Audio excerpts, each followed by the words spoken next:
तालचेर अनन्या महिला मंडल तरफ अंतर्जातीय महिला दिवस अवसर में एक रक्तदान शिविर आयोजित होईछि।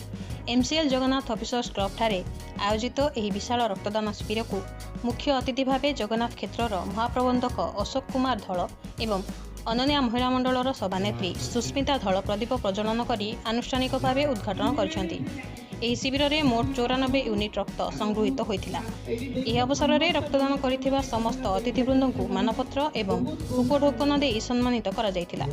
वर्ष वर्ष धरी अनन्या महिला मंडल विभिन्न प्रकार महत् कार्य कर आसुथिबा बेले आगकू मध्य एहिभଳି जनहितकर कार्य जारी रखिबो बोली सभानेत्री सुस्मिता धल अभिभाषण रखिथिले।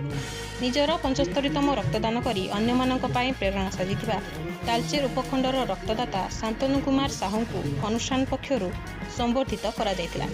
एही शिविर में एमसीएल रे कार्यरत कर्मचारी एवं विभिन्न घरोई कंपानीर अधिकारी एवं कर्मचारी माने उत्साहर सहित रक्तदान करी शिविर को सफल कराइथिले।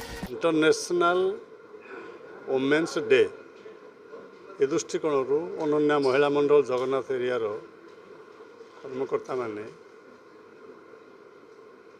ये जो महत् कार्यक्रम आज आयोजन कर व्यक्तिगत भाव में सामूहिक भाव में से कृतज्ञता जनाऊँ।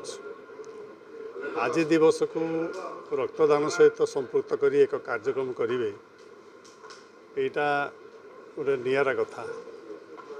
से दृष्टिकोण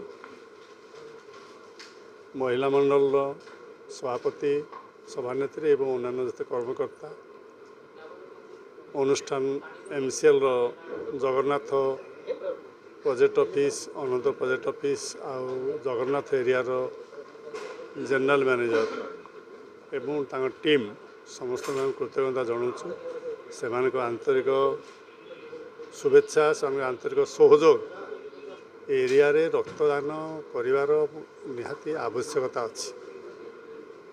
खरा दिन में रक्त जो घोर अभाव बर्तमान ब्लड बैंक अच्छी से जाऊ आज कार्यक्रम किसी दिन से ये जो सहयोग पेसेंट मान सुविधा दब से परवर्ती स्टेज रे वर्ष सारा से सहयोग से करूँ ये कामना कर। Bureau report Odisha news services.